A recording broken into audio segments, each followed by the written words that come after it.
চলে এসেছি আরেকটি ব্লগ নিয়ে। হঠাৎ করে একটু যাচ্ছি বিশালে, বোন যাচ্ছে ওই দিক দিয়ে, আমি আর ছেলে এখান থেকে যাচ্ছি। প্ল্যানটি হয়ে গেল আমাদের হঠাৎ করে, শুয়েছিলাম হঠাৎ করে বোনের বর বলছে চলো, এইবার তো নাচর বাঁধা যেতেই হবে, এই আসছে বোনের বর, এবার যাবো।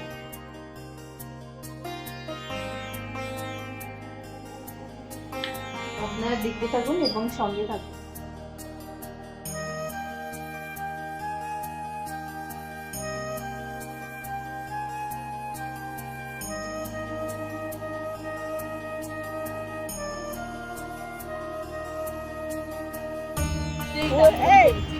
আমি ওর বললাম কি যাও দেখো পাট করে চক না গেলে হয় না।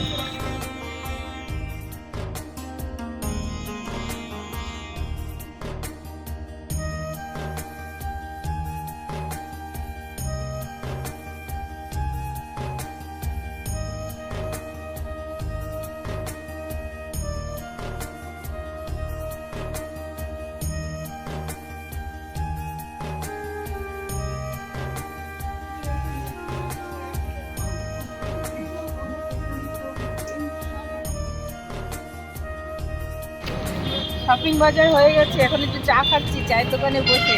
আমরা দুই বোন মিলে বিশালে শপিং করলাম।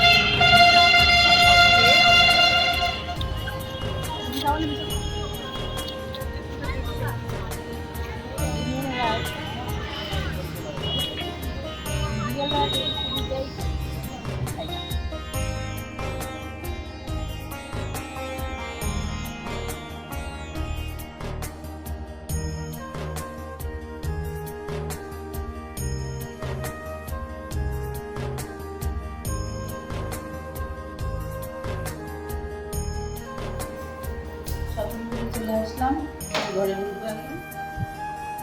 আমি মায়ের বাড়ি এসেছিলাম, এখন বাড়ির দিকে রওনা দেবো। এই যে আমার মায়ের বাড়ি, সব দিদিরা এসছে, এটা মেজদি, এটা শেষদি, এই পাশে আমার মা। হাই করে দাও একটুখানি। হাই।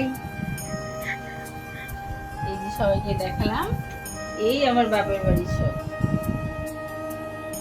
কালকে যে ব্লগটা ছিল সেটা আমি কালকে শেষ করতে পারিনি, আজকে আবার দেখাবো আপনাদের কাছে। আপনারা দেখুন। আমি স্নান করে উপরে আসলাম, জামা কাপড়টা নিলাম আর মাথাটা একবার আশ্রয় নিলাম।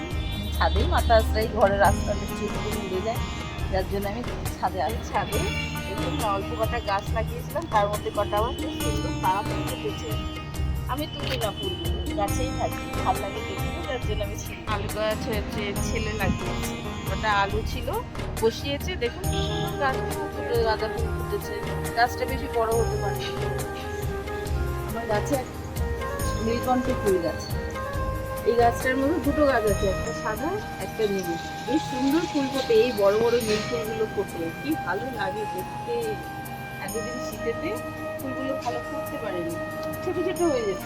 এখন বেশ কয়েকদিন ধরে দেখছি ফুলগুলো কি বড় বড় পুষ্টভাবে ফুটছে, দেখতেও কি ভালো লাগে। আমি সকালবেলা আমার ফুলগুলো তোলা হয়ে গেছে, আমি তুলে রেখে দিয়েছি।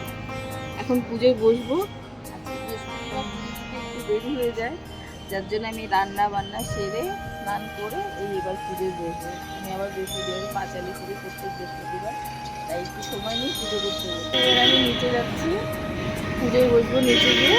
আপনারা দেখতে থাকুন এবং সঙ্গে থাকুন।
এবার আমি পুজো করতে থাকছি, আপনারা দেখতে থাকুন।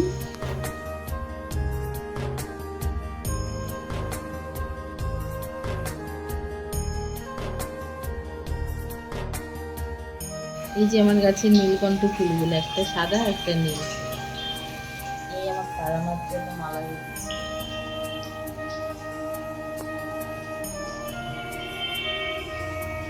আমি নিজেই মালা গেঁথে পরাবো।